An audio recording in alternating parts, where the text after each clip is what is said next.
আসসালামু আলাইকুম সবাইকে। আজকে সকাল সকাল আমরা নদীর দিকে যাচ্ছি। সকালও নয়, প্রায় 11টা বাজে এখন। আমরা এখন নদীতে যাব, কারণ নদীর পাশে আমাদের একটা বাগান রয়েছে, সেই বাগানটা বিক্রি করে দেওয়া হয়েছে। নদী এখন ভাঙতে শুরু করেছে, বন্যার সময় আরও বেশি ভাঙবে, তাই গাছগুলো বিক্রি করা হয়েছে যাতে নদীর গর্ভে বিলীন না হয়। আজকে সবাই আমাদের সেই শূন্য বাগানটাই দেখতে যাচ্ছি। সবাই ভিডিওটি না টেনে সম্পূর্ণ ভিডিওটি দেখবেন। আমার পাশে দেখতে পাচ্ছেন, এটা হচ্ছে ভুট্টার ভুঁই। আমাদের গ্রামে প্রচুর পরিমাণে ভুট্টার চাষ হয়, এবারও এর ব্যতিক্রম নয়। অনেক ভুট্টা চাষ হয়েছে এবার। নদীর পাশে আমার এক চাচির বাড়ি, সেই বাড়ি থেকে ঘুরে গেলাম। নদীর আশেপাশে প্রচুর পরিমাণে সবজি চাষ হয়। এখানে লাউয়ের বাগান অনেক সুন্দর। যেতে যেতে আমাদের প্রায় 11:30 বেজে গেছে। প্রচুর পরিমাণে রোদ, এখানে তাকানো যাচ্ছে না। সবারই একই দশা। 11টার থেকে 2:30টার দিক পর্যন্ত নদীর পাশেই ব্যাপক পরিমাণে রোদ থাকে। নদীর পাশে অনেক ধরনের ফসলই চাষ হয়, এর মধ্যে অন্যতম একটি হচ্ছে বাঁধাকপি। আমাদের নদীর পাশে বাঁধাকপির চাষ হচ্ছে। দুইজন ওইখানে বসে পাতাকপির ভুঁইটা পরিষ্কার করে দিচ্ছে। খুবই সুন্দর। আপনারা নিজের চোখে না দেখলে বিশ্বাস করাতে পারবেন না, কিন্তু দুপুরের টাইমে কেউ নদীতে আসবেন না। আসলে বিকালের টাইমে এসে সবাই ঘুরে যাবেন।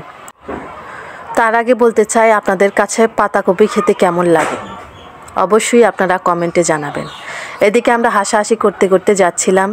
পাশে আবার টমেটোর ক্ষেত রয়েছে। ওই দেখুন, আমার পিছনে না, আমার সই হাতের পাশেই এখানে দেখতে পাচ্ছেন টমেটোর চাষ হচ্ছে। ভিতরে অনেক টমেটো ছিল, কিন্তু বাইরে থেকে দেখা যাচ্ছিল না।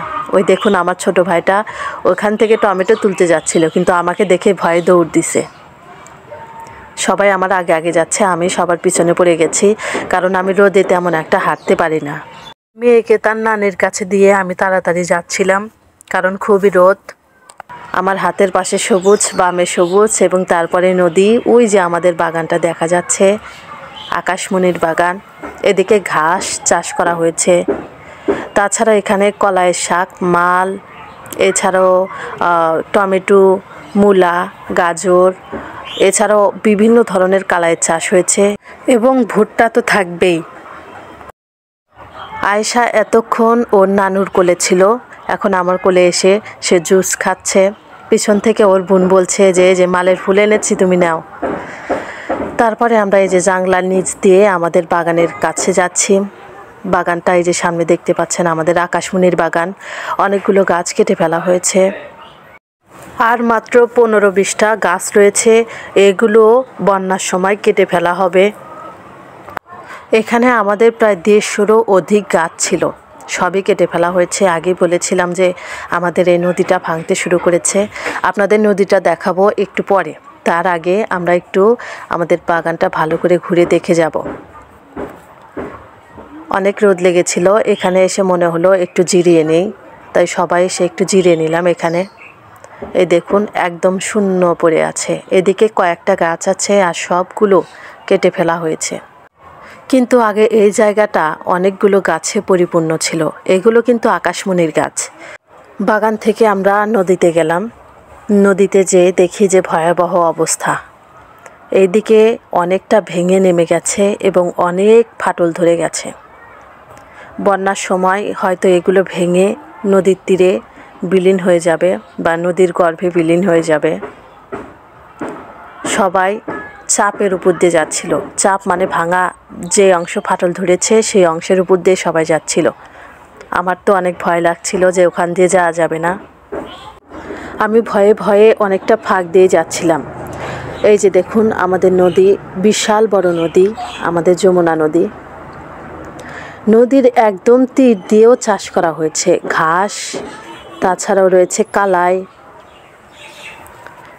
আমরা সবাই নদী দেখতে দেখতে যাচ্ছিলাম। এরই মধ্যে আমার ভাই নদীর নিচে নেমে গেল।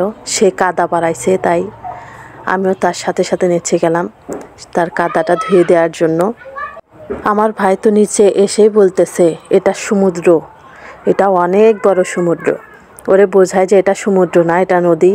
ও তা বুঝতেই চায় না। কাদার উপর পিছলে পড়ে গেছিল, সে এখানে এসে আবার কাদা ধুচ্ছে।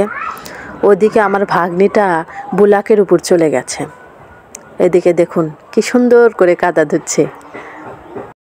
আমার ভাই তো কাদা ধোয়া শেষ করে বলতেছে এখানে চোরা বালু আছে। আমি বলতেছে এখানে কোনো চোরা বালু নেই। সে বলতেছে না, এখানে চোরা বালু আছে। সবাই উপর দিয়ে চলে যাচ্ছে, আমরা এখনও নিচেই আছি। দেখুন খুবই সুন্দর।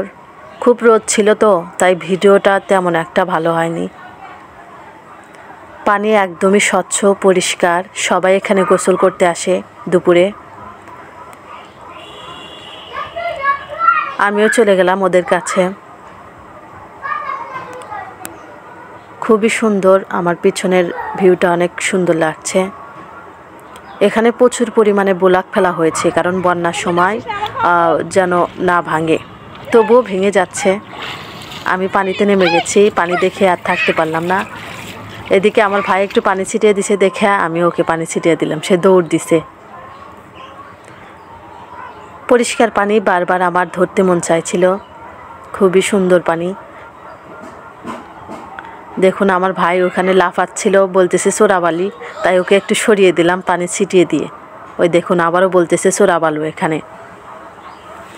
তারপরে সবাই আমাদেরকে রেখে যাচ্ছে, তাই আমরা চলে যাচ্ছি। আমিও উঠে যাচ্ছি এখান থেকে। খুবই কাছার, কীভাবে উপরে উঠবো বুঝতে পারছি না। আমার ভাগ্নি বলতেছে খালা ওই দিক দিয়ে যায়ও না, ওই দিক দিয়ে মানুষে কালাই শাক রোপণ করছে। তবুও আমি বললাম যে এখন ওইসব দেখার টাইম নাই, সেই গরম লাগতেছে, তাড়াতাড়ি উঠে যাব। তাই আমি তাড়াতাড়ি উপরে উঠে আসলাম। এখানে পেঁয়াজের আবাদও হচ্ছে। নদীর তীরে টানা রোদ পায়। আমাদের রেখে সবাই চলে গেছে, তাই আমরা দৌড়ে যাচ্ছি, ওদের সাথে যাব। ওইদিকে দেখুন নদীতে নৌকা যাচ্ছে। এখানে ড্রেজার দিয়ে বালু তোলা হয়, অনেকগুলো বালুর পয়েন্ট আছে। দেখুন নদীটা আবার আপনাদেরকে ভালো করে দেখিয়ে দিলাম। এখানে কিন্তু অনেক মানুষ মাছ মারার জন্য আসে। আমরা আগে এখানে মাছ মারার জন্য এসেছি যখন ছোট ছিলাম, এখন আর আসি না। ওই দিকে দেখুন সবাই আমাদের রেখে চলে এসেছে, আমিও দৌড় দিয়ে এসে তাদের সঙ্গেই উঠলাম। অনেক রোদ লেগেছে আমাদের, হাঁটতে হাঁটতে পাটা আমাদের শেষ। আমাদের বাড়িতে গিয়ে গোসল করতে হবে, কারণ সবাই ঘেমে গেছিলাম। নদীতেই গোসল করতাম, তাও অনেক দূরে যেতে হবে, তাই আমরা গোসল আর করলাম না। আমরা অন্য একটা বাড়িতেও যাব ঘুরতে, তাই আর এখানে গোসল করা হলো না। আমরা সবাই সেই বাড়িটায় যাচ্ছি, মানে আমার নানি হয় সম্পর্কে, সেই বাড়িতে যাব এখন। এইদিকে মিষ্টি আলু চাষ করা হয়েছে, গোল আলু চাষ করা হয়েছে। আমাদের এখান থেকে ফসল তুলে সরাসরি নদী থেকে ধুয়ে পরিষ্কার করে হাটে বিক্রি করা হয়। এখানের সবজিতে কোনো প্রকারের কোনো ভেজাল নেই। আমরা এখানে এসেছিলাম প্রায় 11টার সময়, এখন প্রায় 1:30 বাজে। সবাই অনেক ক্লান্ত। আপনারা নদীতে ঘুরতে আসলে অবশ্যই সাথে করে পানি নিয়ে আসবেন। আমি শুধু মাকে বলছিলাম আর কত দূর যেতে হবে, আর কত দূর যেতে হবে, অনেক দিন হলে আসি না। ওইদিকে দেখুন ড্রেজার দিয়ে মাটি কাটা হচ্ছে নদীতে। চতুর্দিকে আলু চাষ, এদিকে মাল আছে সামনে। আমি সবার আগে আগে যাচ্ছি। ওই যে ওই পাশে কতগুলো বাড়ি দেখা যাচ্ছে, ওই বাড়ি, আর বেশি দূরে নেই। আমরা প্রায় বাড়ির কাছে এসে গেছি। আমার জীবনে আমি এত হাঁটা কোনো দিনও হাঁটি নাই, আজকে যেরকম হাঁটলাম। রোদে সবারই মুখ লাল হয়ে গেছে। এরই সাথে আমাদের সকলেরই পানির তৃষ্ণা পেয়েছিল। একটা কথায় বারবার মনে হচ্ছিল যে কেন পানি নিয়ে আসলাম না।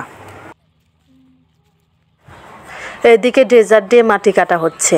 ড্রেজার মনে হচ্ছে একদম নদীর মাঝখানে ডুবে যাচ্ছে, কিন্তু আসলে তা না।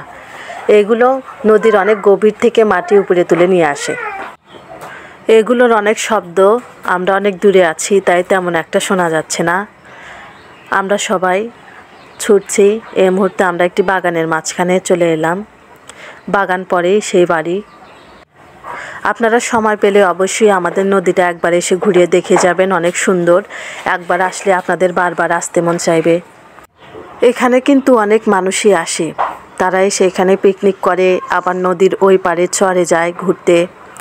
ওইখানে অনেক পরিমাণে কাশফুল হয় আমাদের চরে, তারা কাশফুল দেখতে আসে এবং পিকনিক করে। এদিকে দেখুন বাঁশবাগান পার হয়ে আমরা বাড়িতে ঢুকে গেলাম। এখানে এসেই সবাই বলল যে একটু রেস্ট নিয়ে তারপরে আমরা বাড়িতে যাব। তারপরে আমরা এখানে এসে আয়শাকে আমি নিচে নামিয়ে দিচ্ছি, সে তা নামবে না। এবার আমরা এখানে এসেছি, এখান থেকে ঘুরে ফিরে বাড়িতে চলে যাব। আয়শা দেখুন সবার মাঝখানে নাচানাচি করছে। শীতের সোয়েটার সে খুলে ফেলেছে, অনেক গরম। সবাই তার সোয়েটারগুলো খুলে হাতে নিয়েছিল, আয়শাও এর ব্যতিক্রম নয়। সে অনেক খুশি আজকে ঘোরাফেরা করে। প্রায় 3 ঘন্টা যাবৎ আমরা আজকে এখানে ঘোরাফেরা করেছি। আমরা সকলেই ক্লান্ত, এখন আমরা সবাই বাড়িতে চলে যাব।